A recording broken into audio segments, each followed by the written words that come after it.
Welcome to the College Football Bros. I'm Michael Newman. I'm Ryan Newman. And I'm Trey Newman. All right, on today's episode, we are going to discuss some first-year head coaches at big-time programs. And let's start with the list of coaches who are struggling so far, at least in year one. So we have Marcus Freeman at Notre Dame, Mario Cristobal at Miami, Billy Napier, Florida, Brent Venables, OU, and Brent Pry, Virginia Tech. So, Ryan, my question is, which of these coaches do you believe in the most, despite some first half of the season struggles here? Yeah, this is a really hard question. Just because if you look at all these guys and you look at all their teams and look at how they're recruiting, everybody outside of Brent Pry, they're bringing in at a top 10 class for this next coming year. So I feel pretty good about a lot of these guys. But ultimately, I went with Brent Venables at Oklahoma. Going into this season, I was actually lower on Oklahoma than probably most people were. I didn't think they'd have a great year. But it wasn't just because of Venables as the coach. I just thought he was going into a tough situation. I thought with Lincoln Riley leaving and Caleb Williams and Spencer Rattler and some other playmakers, just a lot of transition that I thought was just too much to be a seamless thing. And I thought the other Big 12 teams were pretty good. So I'll still say him. He's bringing in, I think they're rated 4th right now in the recruiting rankings for 2023. I think he's a good coach. I like Jeff Lebby as the offensive coordinator. When Dylan Gabriel's been healthy, they've been a good offense. So I think the future's still really bright for them. They just went through a few week kind of what the heck happened, but maybe they're righting the ship right now. Okay. Yeah, he's a reasonable choice. For me, though, I was considering the two coaches that have head coaching experience in Billy Napier and Mario Cristobal, just because I've seen them do it before. And I leaned with Mario Cristobal at Miami. I know this year is off to quite a terrible start. So he's like the guy that has the worst start of these coaches here. Yeah, you could definitely say that. Compared to expectations. Exactly, yeah, because he inherited something. I mean, Venables is not far ahead of him, but Cristobal, it's been worse. It's been worse, I would say. Yeah. The offense does worry me with him because even at Oregon with Justin Herbert, it wasn't nearly as good as it probably should have been. So we'll see if he can modernize there. But he did a good job at Oregon overall. He upgraded the talent there really well, had them consistently at or near the top of the Pac-12. So I think he can do something similar at Miami in the ACC. He's a great recruiter, so I think there's very few questions there, especially with NIL. It seems like Miami, of course, is one of the leaders there. So I think he's going to increase the talent advantage that Miami has over the rest of the ACC, or at least most of the rest of the ACC, even more than it is now. So, this bad start might affect recruiting, so we will see there. But I don't know. I've seen him succeed at the Power 5 level. Yeah, and then Cristobal, he does arguably have the easiest path in regards to where they currently stand and being in the ACC. But I agree with you. I think he kind of held back Oregon a bit, even though they had success. But I was kind of like Ryan. I was between Venables and actually Billy Napier. I ended up just going Venables. I know he doesn't have the head coaching track record, but the fan base seems to really rally around him. They really like him. And like you said, Ryan, their recruiting is next to elite. I mean, honestly, it's better than where it's been elite. the last few years. Yeah. And then and the other thing I want to mention is I know the one negative is they're going to be transitioning to the SEC, so that could be difficult, but that could also kind of re-engage Oklahoma and give them maybe even that boost that they want. That's probably part of the reason that they are recruiting well, is that they are going to be able to go play in the SEC. So that's the only kind of knock on him, just an unknown knock, but they could use it to their advantage.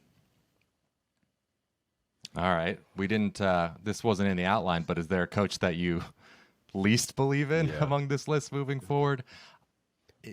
Yeah, Brent Pry. I guess so, just because he's in the toughest situation. Yeah. And it's not like he's much different than Marcus Freeman, but at least Marcus Freeman is showing amazing chops on the recruiting trail, so that's something to hang his hat on. Yep. Okay.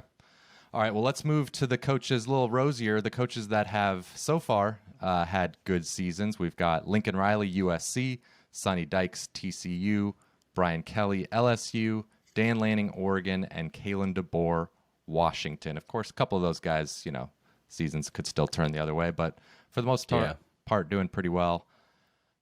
Which of these guys, though, are you most skeptical of moving forward?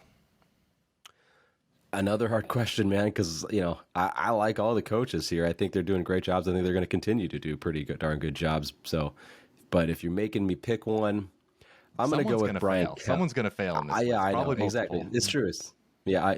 That's the way it works, right? But I'm going with Brian Kelly at LSU.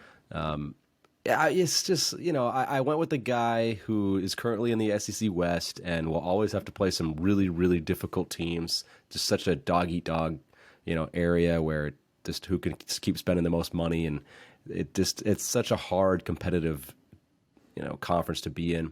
Maybe that he just doesn't quite keep it up. I don't know. I do think he's going to do well, but it's just I had to pick one. And, like Michael mentioned at the beginning here, like maybe one of these seasons doesn't finish as strong as they would have hoped. And I'm thinking LSU has a potential for that because they obviously play Bama next, which could be a loss, which would be their third loss. And that's already not good enough in LSU land. Then they throw in a couple of tough road games that they have remaining. So it could end up like an 8-4-ish year. And if things are all terribly 7-5, which that would be bad for LSU. But for me, 8-4, that would actually be successful first year for Brian Kelly in my eyes. Agreed. Maybe not Tiger fans, LSU fans and stuff, and some national people, but I think there's still potential for it to not finish so great. So that's all those reasons why I went with him. Okay, I echo your sentiments about feeling good about all of these coaches, but I went with Dan Lanning as the coach I'm most skeptical of, just because he's the only first-time head coach on this list, and I just think he inherited among all these coaches, to me, kind of by far the best situation. Like no matter who got the Oregon job, they inherited a team that was the most talented in the Pac-12, and I expected them to be the best or second best team, no matter who was coaching this season. So, Mario Cristobal had recruited really well, left a pretty good program. So you couldn't at the other schools, USC, TCU, LSU, Washington, those coaches walked into not the best situations. Yeah, it's true. Yeah, that's fair. I'm going to say Kalen DeBoer. He might be my favorite coach of the bunch, but he's still unproven at a big time program. And as it stands today, like Washington is behind all these other programs that we're talking about. So can he recruit well enough to keep up with the Oregons, the USCs, et cetera? I mean, I know SC and UCLA are going to go to the Big Ten, but who knows? Maybe Washington will be somewhere else in DeBoer's tenure too. And I'm a sucker for talent. Like Washington, it's early, but they currently sit at 28th in the 2023 class. And they already have 19 commits, so might not make much of a jump higher. Last year's class was really poor. They only brought in 10 guys. So they might need to hit some home runs in the portal. So it's just a lot of question marks. I wouldn't be surprised if he had some success, but I just think he's the odd man out here for me. All right. Yeah. Hey, doesn't he have one more year of Penix after this? Isn't Penix technically like that? I've lost track with everyone's eligibility these days, like with the COVID year. It's hard. But I feel like he's a junior, like COVID-wise. I could be wrong. Okay. Hey, maybe he's having such a good season that he might consider hitting the pros. We'll see.